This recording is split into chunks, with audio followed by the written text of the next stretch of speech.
nós estamos recebendo aqui nos estúdios da 87 a presença do diretor do IFMT aqui do município de Canarana, Carlos Câmara, esta ilustre pessoa que tem se dedicado muito para também a educação, trazer conhecimento para a população do nosso município. Carlos, muito bom dia, obrigado por aceitar nosso convite e seja bem-vindo ao estúdio. Bom dia, Disseu, bom dia, população. Para o IFMT é um privilégio a gente participar dessa roda de conversa, trazer informações. São 3 temas que a gente vai discutir hoje. Sim. E temas são relevantes para o município, para o instituto, para a agricultura, né, que a gente também faz parte do polo, enfim.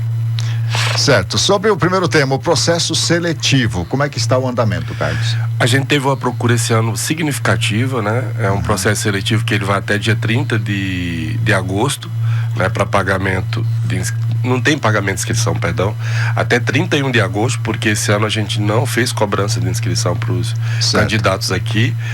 Vale salientar que é o curso técnico agropecuária, por conta da nossa estrutura, a gente não expandiu para outros cursos ainda.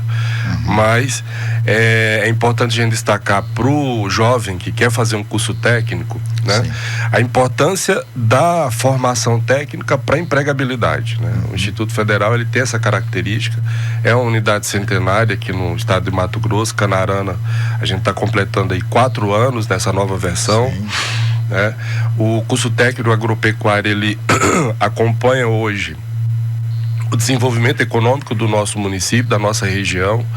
É um curso que abre o primeiro ano do ensino médio, né? Ou seja, o aluno entra no primeiro ano do ensino médio, terminou o 3º ano, ele já sai técnico, ou seja, ele tem uma carga horária mais elevada, né?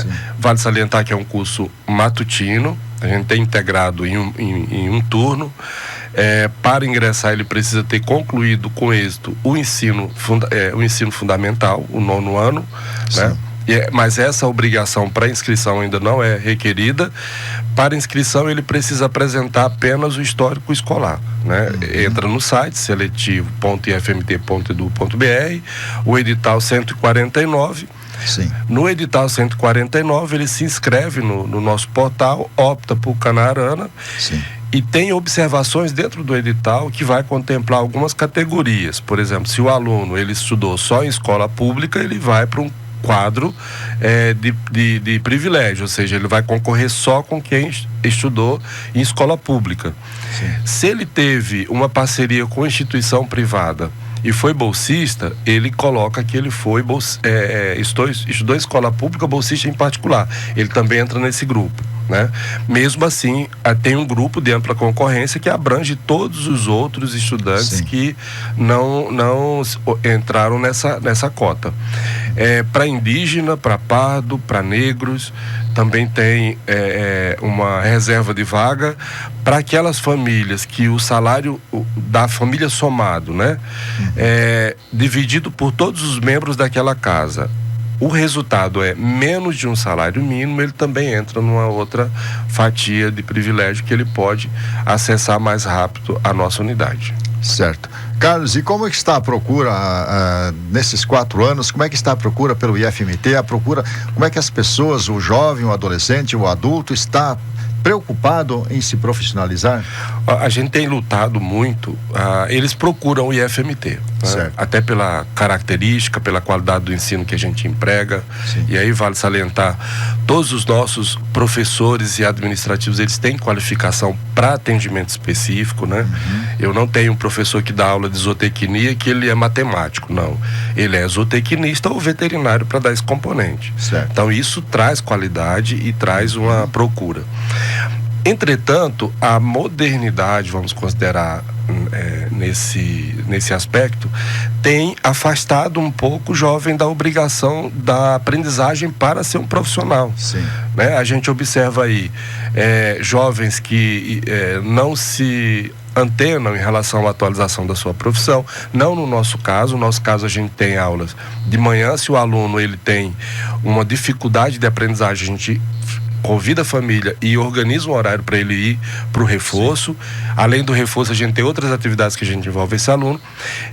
Mas a gente ainda concorre com alguns outros fatores, por exemplo, a rua, né, as festas, são coisas da idade. Isso. Mas tudo isso a gente acompanha para que a gente minimize. E hoje eu tenho um grupo de estudantes que eles são interessados, até porque a gente sempre invoca o princípio de que eles estão atuando para desenvolver a economia do Canarana, né? Não só do Canarana, da região do Araguaia. E a gente sempre traz os elementos mais atualizados possíveis para que eles possam entender a economia do agro, né? A agropecuária e a agricultura, para que eles possam se tornar mais pertenços a essa categoria e sair dali para responder uma necessidade do produtor, seja pecuarista, seja agricultor, seja pequeno agricultor, para que ele possa dar assistência técnica, para que ele possa atuar no negócio da família. Hoje a gente tem um grupo de alunos que está participando da sucessão das suas famílias, né? São pessoas tradicionais do município de Canarana, né, e de outras cidades que vêm estudar aqui, e que esses estudantes, certamente, com o conhecimento que eles têm habilidade e competência para poder seguir o negócio da família.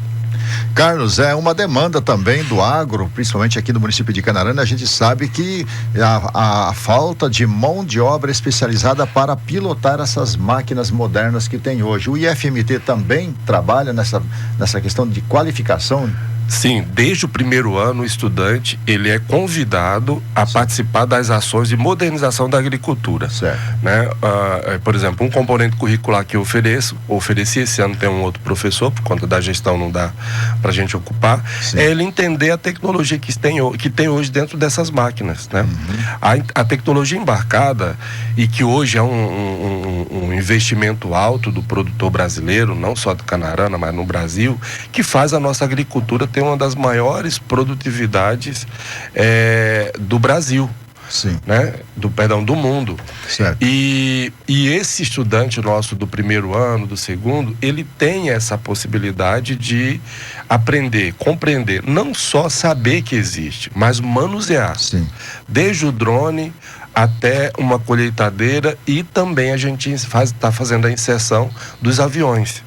Né? Porque aqui a gente tem uma frota menor, mas tem uma cidade vizinha que é Primavera do Leste, que é a maior frota de aviões agrícolas do Brasil. Então a gente precisa aproximar de uma tendência da agricultura que ele pode investir também. Certo.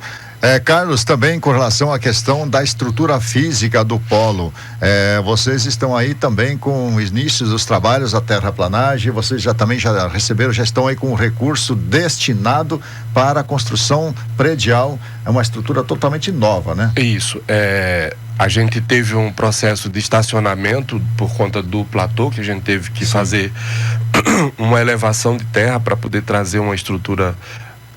Na verdade, conseguir receber a estrutura que o edifício precisa. Nessa estrutura, a gente precisou fazer alguns ajustes no projeto, né? Por exemplo, ele era de sapata, e como a gente fez movimentação de terra para poder tornar o edifício mais visível à população, principalmente quem está chegando em Canarana, a gente precisou mudar a estrutura de base, então ela passa a ser estaca. Né? E isso muda ferro, muda o conceito do concreto, e tem empresas aqui do Canarana, inclusive, que está acompanhando esse negócio, porque é importante a circulação da economia aqui local. E isso deu um estacionamento, né? Agora, essa semana, a gente começa a parte de organização da ferragem para a estruturação da base do edifício. É um edifício moderno, ele não...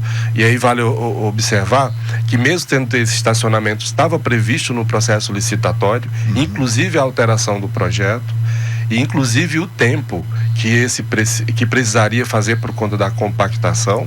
Então, a gente agora passa a fazer a parte da estrutura de base, e na sequência a gente vem com os 3 andares, que é o edifício que ele vai comportar aí. Ele pode chegar a 3.000 estudantes, mas até 3.000, mas a nossa obrigação com o governo federal são 800 matrículas ano.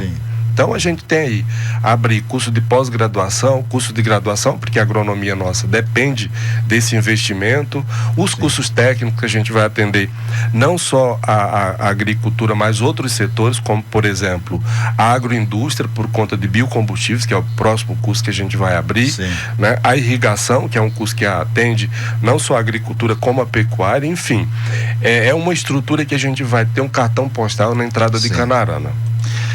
Carlos, com relação a essa questão também da agricultura, do agro, da energia, eu gostaria de entrar nesse tema, que é um tema que me chamou muita atenção, a questão da irrigação, um projeto maravilhoso de vocês, e também da questão da energia acumulada. O que isso tudo pode mover o agro, isso pode trazer mais impulsionamento no agro? Isso, a gente teve uma reunião essa semana, na verdade, a gente já vem se aproximando de diversas empresas para trazer alternativas energéticas para a irrigação. Né, em especial para irrigação, porque hoje em Canarana a gente tem uma dificuldade grande da concessionária atender os produtores. Né? E não é só o grande produtor, é o pequeno produtor também. Né? Ou seja, agricultura familiar. A agricultura familiar, o médio produtor, o chacareiro, o médio produtor e o grande produtor, eles sentem dificuldade de acessar a concessionária, até porque ela ofere lucro. Né? E eles querem que o produtor ele faça o investimento na rede para poder depois ele adotar essa rede e cobrar do produtor. Veja que não tem uma lógica tão aplicada no sentido da produtividade do desenvolvimento econômico. A função, eu estou falando agora pelo polo, a função do polo de irrigação, que é onde eu estou hoje coordenando o grupo gestor, é buscar alternativas e trazer a público. Né? Uma dessas alternativas é como a gente irrigar sem necessariamente trazer a concessionária com uma mega estrutura para o produtor. E a gente chegou a essa tecnologia que será apresentada aqui em Canarana, dia 3 de setembro, né? No Sindicato Rural, onde a gente vai ter a presença de 2 ministérios, mais a Codevasf, trazendo as informações que a gente precisa para minimizar o impacto da ausência das concessionárias. Veja, a gente fez um estudo aqui na região do Araguaia, dos 14 municípios que compõem o polo, a respeito da nossa necessidade energética. Né? A gente passa aí do investimento de 3 bilhões de reais para a gente atender o mínimo de produtores, e os produtores que já têm estrutura de estrada, que já têm estrutura de acesso à energia. Então é muita coisa. Então a gente foi atrás de outras soluções, e a gente achou essa solução uma solução extremamente viável, que é a questão da estocagem de energia a partir de usinas fotovoltaicas. Então, assim, como a gente tem a estocagem de energia eólica, né, hoje a gente tem a Europa muito forte. Portugal é um país que tem uma capacidade energética alta, por conta justamente desse processo, está saindo do carvão para chegar à energia alternativa. O Brasil também vem se predispondo a isso. A gente vê aí a Chapada Diamantina com um número elevado de catalisadores de energia, o Ceará trazendo essa alternativa, e outros estados. E o Mato Grosso a gente tem sol e a gente tem vento razoável. O vento, talvez a gente ainda não tenha capacidade de trazer como alternativa. Entretanto, o sol, a luminosidade que o nosso estado tem, a gente consegue armazenar por até 15 anos 80% da energia captada, e essa solução é que a empresa está trazendo. E qual o desafio, que aí é um projeto embrionário nosso aqui do polo do Mato Grosso, aqui de Canarana, qual a capacidade dessa energia armazenada tocar um pivô. Esse é o nosso questionamento para a empresa, que os engenheiros estão justamente trabalhando isso. Qual é a capacidade e o investimento que o produtor teria, porque não adianta a gente trazer uma alternativa de energia razoável e eu encarecer esse produto para o produtor. Né? Então eu preciso saber se ele pode fazer transferência diária com essa energia, compensação, se ele pode fazer essa energia rodar no horário reservado, no horário não reservado, porque a irrigação tem essas nuances, ou seja, o irrigante ele não pode irrigar o tempo que ele quiser, o período que ele quiser, ele tem que reservar um horário para ele produzir, para ele poder irrigar. Tem também a questão do uso de águas, que é uma outra demanda que a gente vai trazer, que é o processo de autorização para poder utilizar a nossa água, e eu sempre vou repetir, a água no estado de Mato Grosso, a gente precisa fazer uso, é um estado que tem se preocupado cada dia mais com a conservação de solo, com a conservação de áreas de origem de água, conservação dos nossos rios, mas essa água ela está indo para o oceano. Né? Ela é pouco aproveitada no nosso estado. A gente observa aí, qualquer estudioso de recursos hídricos vê isso. A gente tem um solo que ele permite que a nossa água permaneça lá por mais tempo. A gente observa a nossa região do Canarana, com 20 metros você tem água. Sim. Isso quer dizer que essa água ela está no respiro, que a gente chama. Sim. E em um momento essa água diz assim, ninguém me utiliza, eu vou voltar para a minha origem, volta para o oceano. Ou seja, a gente está utilizando de forma pouco estratégica esse recurso que a gente tem, que é um recurso natural. Ah, é finito? Talvez.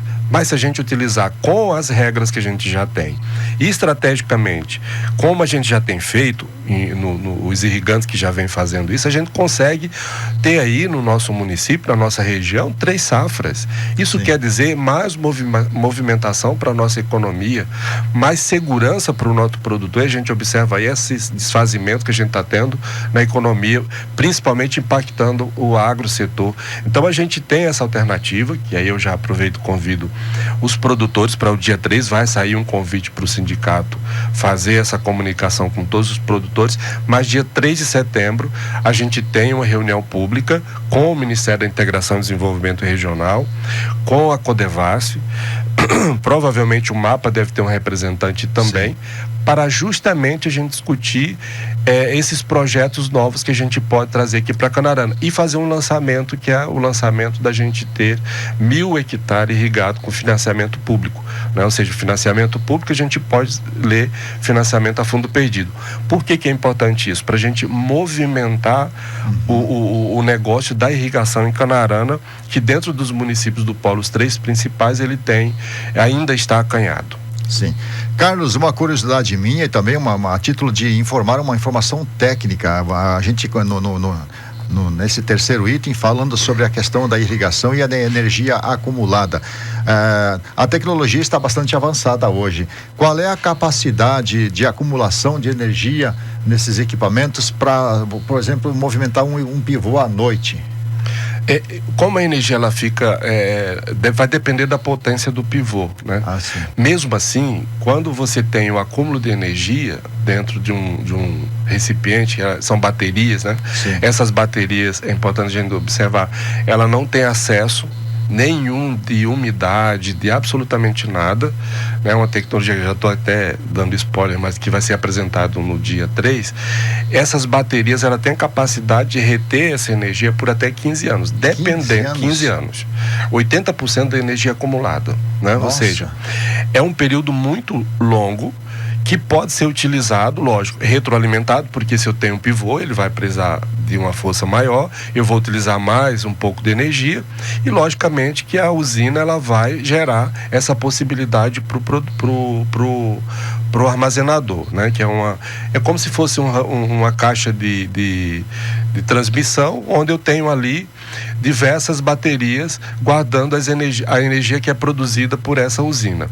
Sim. E essa energia ela vai sendo utilizada, lógico que ela tem um processo de vencimento e essa energia ela precisa sendo renovada a partir do momento que ela for utilizada, né? Mas até 15 anos essa energia pode ficar estocada e é uma alternativa não só para o setor agrícola, né? Mas para os serviços também. A gente observa hoje que o comércio de energia alternativa eu estou lendo aí, geradores, utiliza energia fóssil para poder gerar energia para recompor, por exemplo, uma descarga, uma queda de energia, algum sinistro que aconteça numa empresa. Hospitais, já imaginou um hospital ter energia saudável, limpa, né? Pode ter energia de concessionário, porque a gente chama de redundância isso, para irrigação é importante também. A redundância, até porque qualquer evento que aconteça, que é uma tecnologia, mas é passível de ter eventuais falhas. A partir do momento que tem essa necessidade de retroalimentação, eu preciso ter redundância. E a redundância se diz como eu tenho uma saída alternativa àquela principal que eu elegi. Seja a energia de concessionária, seja a energia de bateria ou outra energia que eu tenha na minha propriedade. Vai servir para o comércio, porque isso é um processo que já acontece quando a gente tem em casa placas solares, a gente armazena essa energia, então não é algo tão novo, é algo que a gente já utiliza, só que a gente está observando que é uma necessidade de utilização em larga escala. E tem um case que eles vão apresentar de uma indústria gigante de São Paulo, né, que eu não estou autorizado a falar o nome, mas que eles vão apresentar dia 3, que já utiliza essa tecnologia como fase experimental. E o que a gente está trabalhando com eles, né, eu quero agradecer o Rafael Govari, que tem trabalhado comigo, porque ele é membro do Polo, e o Rafael Govari é muito astuto nesse sentido de buscar parcerias para a gente buscar alternativas, e essa foi uma que ele catou e trouxe para a gente poder discutir de dentro. Eles vão apresentar justamente uma possibilidade de a gente ter o piloto para a agricultura irrigada. Então, assim, vai ser o primeiro no Brasil para que a gente possa ter como alternativa. Há outras empresas, aí eu falo, ano passado, 2023 a gente visitou as duas principais empresas de irrigação do mundo, vamos considerar assim, a Vale e a Lindsay, nos Estados Unidos. E uma delas já está em estudo, veja, lá em 2023 já tinha estudo para tornar energia alternativa como principal foco para irrigação. Ou seja, não é uma solução que tem uma empresa só buscando para irrigação. Outras empresas certamente vão aparecer. Sim. Carlos, para a gente então transformar tudo isso num algo mais simplificado, para que as pessoas com menos conhecimento possam entender. Então, atualmente já é possível uma empresa, por exemplo, vamos pegar nós aqui, a emissora Rádio Vida Nova, que precisa de energia. Vamos ter as placas solares, vai ter as baterias, acumulação de energia. Praticamente a empresa pode ficar autossuficiente com a sua própria energia? Sim, lógico, ela é regulada pela concessionária, né? A gente observa que até quem tem um chuveiro com uma placa, a gente é regulado por eles, pela ANEEL. Mas sim, você pode ter a capacidade do seu negócio potencializada a partir da minimização do uso de energia de concessionária e sua própria energia sendo gerada no seu negócio. Ou seja, hoje os tetos solares, por exemplo, o Campus Canarana, que quando for acontecer, a usina fotovoltaica ela vai estar em São Vicente da Serra, estocada. E essa energia a gente tem em Canarana. Veja, a rádio nova, ela não precisa fazer a estocagem na sua rádio. Você pode ter, por exemplo, um espaço ou uma outra empresa que pode fornecer essa energia estocada, lógico, com um valor bem mais mais em conta, né? Em conta do que uma energia mais estável? É uma energia estável porque ela tem a mesma estrutura física da energia que a gente utiliza hoje, que é basicamente corrente, né? A energia corrente, isso. Porque assim, essas quedas de energia que a gente vem tendo por causa de questões, às vezes, né, todo esse cabo que tem, esses cabos que tem na rede de energia, pode acontecer um acidente, um rompimento de cabo, tudo. Isso tudo, às vezes, pode gerar queda de energia. Mas assim, no meu pensamento, num futuro, quem sabe, não muito distante, é possível, por exemplo, Canarana ter a sua própria usina e abastecer a própria cidade? Sim, inclusive tem um projeto não é um projeto recente, é um projeto mais antigo, né? Inclusive eu apresentei essa possibilidade do Canarana. Um dos ministérios, eles desenvolvem projetos estratégicos para cidades 100%, me falta o nome da cidade de São Paulo, que ela é autossuficiente em energia, ela produz tudo, inclusive o transporte público é promovido por energia limpa. Olha. Assim, lógico, um processo que a gente aqui, porque está no estado mais acanhado, que a tecnologia chega aqui um pouco mais cara, mas é uma alternativa, inclusive, de investimento a longo prazo. Por exemplo, setor público, investimento público, a gente tem que ser estratégico. Eu não posso pensar no investimento para uma cidade, por exemplo, como Canarana, para renovar esse investimento daqui a 2 anos, 1 ano. Eu tenho que imaginar que o investimento público que eu faço, eu estou falando do IFMT, ele vai ter um retorno pelo menos de 20 anos. Eu estou falando também do que eu construí em Sorriso. O campus que eu construí em Sorriso, que é investimento público, agora eu construí em 2011. Agora, em 2025, ele está passando por reforma de aprimoramento da estrutura que já tem. Ou seja, é investimento estratégico. Quando eu penso numa cidade inteligente, uma cidade tecnológica como essa de São Paulo, eu preciso pensar em alternativas energéticas, né? Sim. Eu vou pensar em Canarana agora. Canarana, ela está em franca expansão de gente. Agora a gente tem um projeto para mais de 400 casas populares. Eu vou precisar de energia, né? Eu vou precisar de uma estrutura altamente tecnológica para atender a energia necessária para a usina de biocombustíveis. Né? Eu vou precisar imaginar que o nosso município, ele precisa irrigar mais, ou seja, eu preciso agora pensar estrategicamente, e sim, a resposta, a gente pode ter uma cidade 100% suficiente em energia. Maravilha, um assunto muito interessante, Carlos, e eu quero te agradecer imensamente por ter aceitado o nosso convite, né? E vir até aqui, trazer essas informações, fazer essa explanação e dizer também da importância que a gente, da importância que está sendo a gente ter esse IFMT, esse instituto aqui em Canarana, que vem formando pessoas, trazendo conhecimento, o seu trabalho também, Carlos, a sua preocupação em trazer melhor qualidade de vida. Isso, eu agradeço o convite. Eu sou servidor de carreira do Instituto Federal, ou seja, servidor para o público, né? Eu sou servidor público federal, então servidor para o público. Eu tenho que pensar estrategicamente que a gente lutou pelo IFMT em Canarana, a gente conseguiu, e eu não posso fazer qualquer coisa, né? A nossa instituição é uma instituição pública de acesso livre, né? A gente está construindo uma obra, a gente não pode deixar a população acessar o canteiro, mas perguntar como está, passar lá, olhar pela lateral. Vocês podem ser, porque são fiscais. Eu acho importante isso. Né? O nosso trabalho, ele precisa ser balizado por aqueles que não estão dentro. Já até a gente está fazendo uma coisa que acha que é certo, e alguém diz, olha, se fizesse assim é melhor. É o nosso serviço.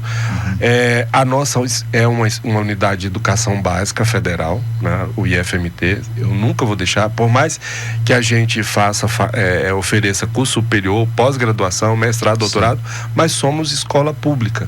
É assim que a gente se classifica. Não somos concorrentes de ninguém, nem de público, nem das outras privadas. A gente é uma unidade de apoio à educação e qualidade de serviço do estado de Mato Grosso, em Canarana. Ponto. Maravilha. Carlos, fico muito agradecido mais uma vez pela sua presença, de suma importância as informações, e a gente já começa vamos dizer assim, a sonhar com esse futuro que está aí já chegando, né? Com essa ideia de que podemos ser autossuficientes num futuro breve de energia, podemos ter uma cidade ecologicamente correta, né? Canarana, como você mesmo falou, está em franca expansão, e isso tem que ser pensado, tem que ser planejado. A questão do esgoto, a questão do abastecimento de água, são necessidades básicas, né, Carlos? Isso é, acho que é um conjunto, né? O nosso município é um município estratégico do Mato Grosso. Hoje é um município que é conhecido no mundo por conta do gergelim. Isso. E é um esforço que os colonos, eu sempre tiro o chapéu para eles, fizeram nas iniciativas de vir do sul, chegar aqui, jogar sementes por conta de uma cooperativa que, tenta isso aqui, deu certo. E hoje a gente tem uma cidade que ela não é mais uma cidade pequena. Depois você diz, Canarana é pequena. Não é. Já não é mais. Hoje a gente não é conhecido mais em padaria. A gente não consegue saber o nome de quem está sentado na nossa mesa, na mesa do lado do restaurante. Isso é um sinal que a nossa cidade está crescendo, que está sendo atrativa para outras pessoas, para novos negócios. Contabilizem quantas empresas não estão abrindo aqui por mês. Sim. Novos negócios, por mais que seja pequeno. Ou seja, a gente precisa dar comida para esse povo. A gente precisa dar água tratada para esse povo. A gente precisa trabalhar os resíduos que esse povo produz, porque as mazelas de uma cidade que cresce sem organização, a gente começa a ver pela rua. Verdade. Sacola, lixo rasgado. Outro fator que não é nosso tema, como defensor de animais abandonados, né? Que eu tenho 10 na minha casa, que a maioria deles eu peguei aqui em Canarana, a gente não tem um tratamento visto como saúde pública para esses animais. A gente toda semana vê e isso é um indicador de qualidade. Isso. Né? Ou seja, é uma bandeira que outras pessoas puxam, mas isso também deve ser requerido porque a gente vê a saúde nisso aí. Né? E tem muitos animais soltos na rua. Tem muitos cachorros soltos na rua em Canarana. A gente percebe aí, ó, diariamente. Deixa a sacola, o pessoal, né, como o senhor mesmo falou, né, não é da nossa pauta, mas a gente pode entrar. Quando fazem a coleta do lixo, eles, por questão de tornar o recolhimento mais ágil, eles colocam os lixos nas esquinas, o caminhão chega, recolhe e vai embora. Mas nesse momento em que o lixo fica ali no chão, já vem 5, 6, 8, 10 cachorros e começam a espedaçar tudo. E é um fenômeno que eu acho assim, fugindo um pouco da nossa pauta, muita gente tem aquilo, vou abrir o portão para o meu cachorro sair ali. Não é isso que não pode acontecer, né? Isso. Que a gente pode causar um dano. Por exemplo, um motoqueiro pode se acidentar. Um pai de família que respeita os animais pode tentar frear e esbarrar no outro veículo. Então é um circuito, né? Sim. É a educação da população em relação a ter animais, a responsabilização. Eu gosto muito do fator multa, porque quando bate no bolso a gente sente. Isso. Ou seja, se você não tem capacidade de cuidar de um animal, seja ele qual for, não tenha. Não tem, é verdade. Abra mão, porque daí você gera uma responsabilidade para outras pessoas, gera a responsabilidade do objetivo direto para o município, ou seja, Disseu, é uma pauta que o IFMT também se preocupa. Né? Muito bem, parabéns. Porque somos humanos e a gente tem lá dentro do IFMT os nossos alunos, por incrível que pareça, eles têm o acolhimento de animais que vão lá, termina o lanche, eles comem também juntos, ficam lá, e hoje a gente tem, eu acho que uns 6 cachorros lá.